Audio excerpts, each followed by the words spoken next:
Good morning, sir. Good morning, classmates. My report is all about Chapter 3, Computer and Internet Crime. The Riveton Ransomware Attacks. What is ransomware? Ransomware is malware for data kidnapping or an exploit in which the attacker encrypts the victim's data and demands payment for the description key. Examples of ransomware: CryptoLocker, Locker Ransomware, Bad Rabbit, GoldenEye, Cryptor, Jigsaw, Lechiffre, Petya. So, CryptoLocker. CryptoLocker is known for encrypting the user's files and requires a payment later to open it. Komodo creates a shadow version of the hard drive to immediately protect the important files from CryptoLocker.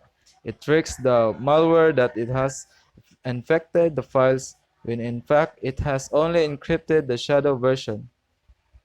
So that image is the example of CryptoLocker. Next is Locker ransomware. It usually targets Word, text, and PDF files. Once the PDF files are infected, the user can no longer access it. Fortunately, Komodo has the best defense against this type of ransomware. Auto-containment automatically replicates the hard drive to protect the files from getting locked. Ransomware may think that it successfully locked the files, but with auto-containment, the user can still access them. So that's the example of locker ransomware. Bad Rabbit.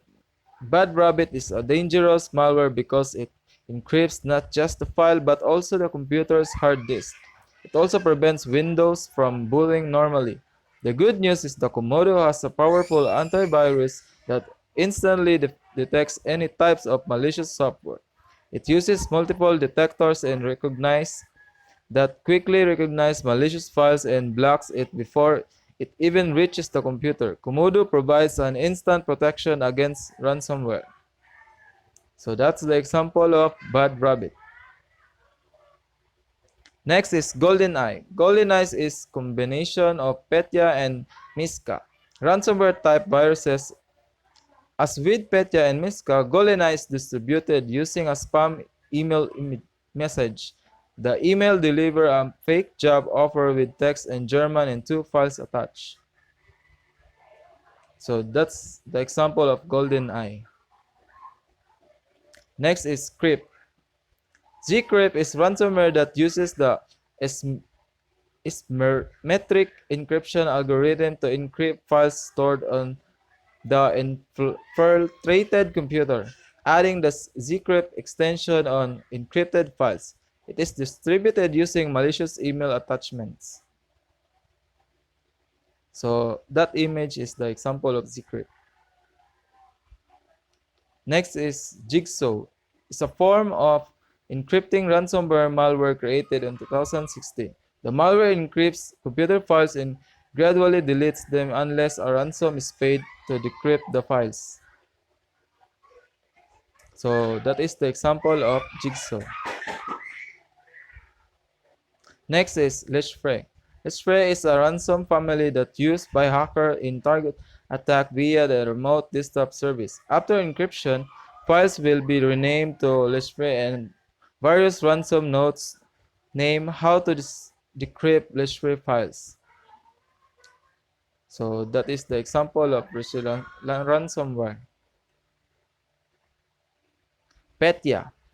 Petya is a family of encrypting ransomware that was first discovered in 2016. The malware targets Microsoft Windows-based system, infecting the master boot record to execute payload that encrypts hard drives, the file system table, and prevents Windows from booting. So that is the example of Petya. So questions to consider. Why are ransomware attacks on the rise? So my answer is rising number of unemployed IT, as the case with many crimes committed outside the internet. Money is a major motivator to many cyber criminals, especially when the danger of criminality are less apparent when you're hiding behind a network. The perception of low risk and very high financial reward prompts many cyber criminals to engage in ransomware attacks. So, second question, what can you do to prevent ransomware attack on your computer? So my answer is, first, make sure your antivirus is updated with a real-time protection mechanism and internet security plans. Second, always block pop-ups from your web browser since most of their attacks are triggered through unnecessary pop-ups. So third question, how do you think victims should respond ransomware attacks? Do they have an ethical obligation to future victims? I have a three answer on that question. So first is don't panic. Ransom attacker all they aim at is to make you panic so that before you can realize that it was just a mere attack, you find yourself paying for what you did not commit. Second is shut down the infected machine to avoid further encryption files. So third is disconnect the affected device from the network to further attack on the other devices on that network. Don't pay up any amount of money since you already know that the guys are crooks. So IT security incidents, a major concern. The security of information technology used in business is of utmost importance. Confidential business data, private customer, and employee information must be safeguarded, and system must be protected against malicious acts of their thief or disruptions. Example of security incidents. So first is computer system breach. Second, unauthorized changes to system software of data. Third is loss of tip of equipment storing institutional data. Fourth is denial of service attack or DDoS attack. Fifth is interference with the intended use of IT resources. Six is compromise users' accounts. Why computer incidents are so prevalent? In today's computing environment of increasing complexity, higher user expectations, expanding and changing system, and growing reliance on software with known vulnerabilities, it is no wonder that the number, variety, and impact of security incidents are increasingly dramatically.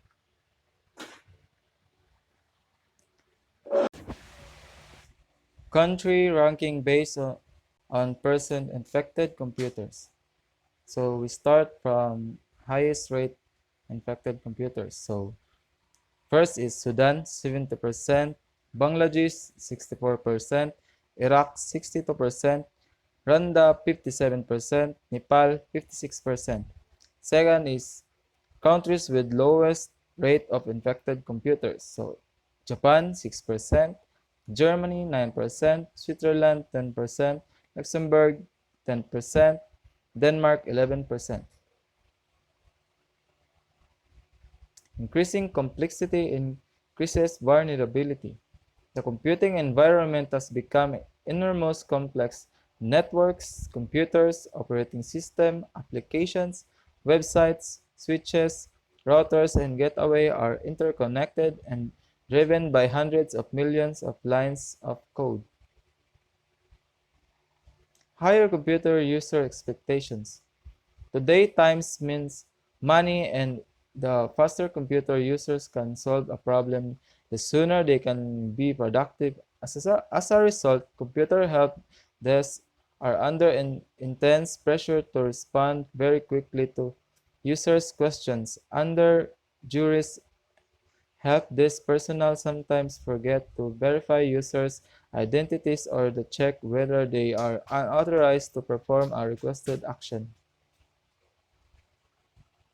Expanding and changing system introduce new risks.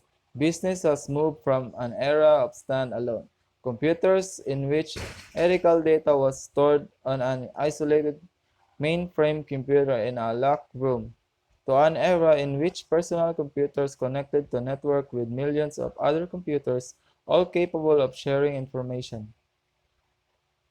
Bring your own device.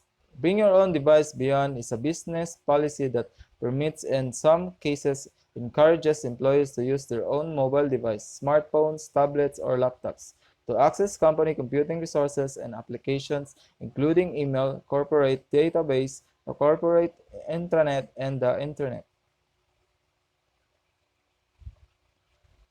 So, increased reliance on commercial software with known vulnerabilities.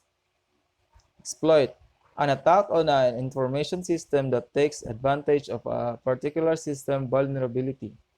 Typically, due to the poor system design or implementation, SWA developers quickly create issue patch, a fix to eliminate the problem.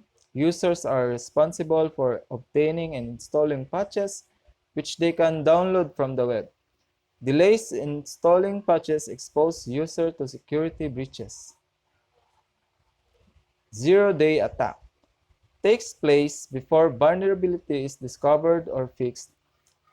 Blusterworm released to internet a month after Microsoft released patch 2004. US companies rely on commercial software with known vulnerabilities. Since security fixes could SW harder to use or eliminate nice-to-have features. Types of attacks. Viruses, worms, Trojan horses, distributed denials of service, DDoS attacks, rootkits, phishing. Viruses. A computer virus, much like a flu virus, is designed to spread from host to host and has the ability to replicate itself. So that image is the example of computer virus. Worms. Unlike computer virus, which requires user to spread infected file to other users, a worm is a harmful program that reside in the active memory of the computer and duplicates itself. Worms differ from viruses in that they can propagate without human intervention, often sending copies of themselves to other computers by email. So that was the example of worm. Trojan horses. A Trojan horse is a program which malicious code is hidden inside seemingly harmless program. So that was the example of Trojan horse. Rootkits. Rootkit is a clandestine computer program designed to provide continued privileged access to a computer while actively hiding its presence. So that's the example of rootkits. So distributed denial of service DDoS attack. A distributed denial of service or DDoS attack is one in which a malicious hacker takes over computers via the internet and causes them to flood a target site with demands for data and other small tasks. So this is the example of DDoS attack. As you can see, there's an attacker and the target victim. Phishing. Phishing is the act of fraudulently using email to try to get the recipient to reveal personal data in a phishing scam. Con artists send legitimate-looking emails urging the recipient to take action to avoid negative consequence or to receive a reward. So that is the example of phishing. As you can see, they're using a fake email to target the victim. Types of perpetrators. So hackers and crackers, malicious insiders, industrial spies, cyber criminals, hacktivists, and cyber terrorists. Federal laws for prosecuting computer attacks. Hackers and crackers. Um, the difference of hackers and crackers is first, a hacker is a person intensely interested in the arcane and recondite workings of any computer operating system. Hackers are most often programmers. As such, hackers obtain advanced knowledge of operating system and programming languages. They might discover holes within systems and reason for such holes. Hackers constantly seek further knowledge, freely share what they have discovered, and never intentionally damage data.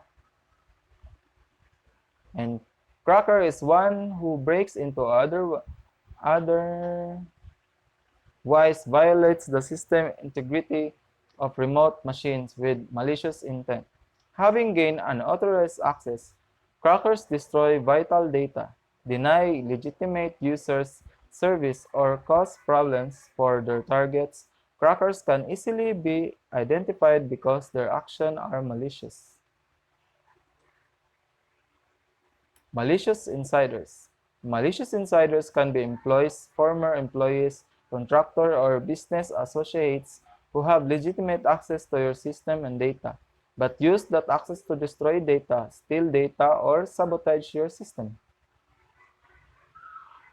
Industrial spies. Industrial spies is the illegal and unethical thief of business trade secrets for use by competitors to achieve a competitive advantage.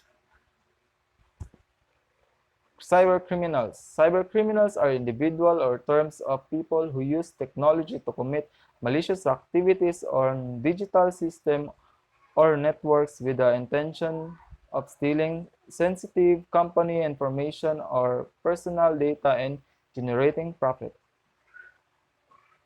Hacktivists and cyber terrorists. Hack, so there's the difference of being hacktivist and cyber terrorist. So first, hacktivist is the act of hacking or breaking into a computer system for political or socially motivated purposes. The individual who performs an act of hacktivism is said to be a hacktivist. So cyberterrorism is the use of an internet to conduct violent acts that result in or threaten loss of life or significant bodily harm in order to achieve political or ideological gains through threat or intimidation. Federal laws for prosecuting computer attacks. The primary statutory machine mechanism for prosecuting cybercrime provide for both criminal and civil penalties. So that's all. The continuation will be from Glendale J. Villamero. Thank you.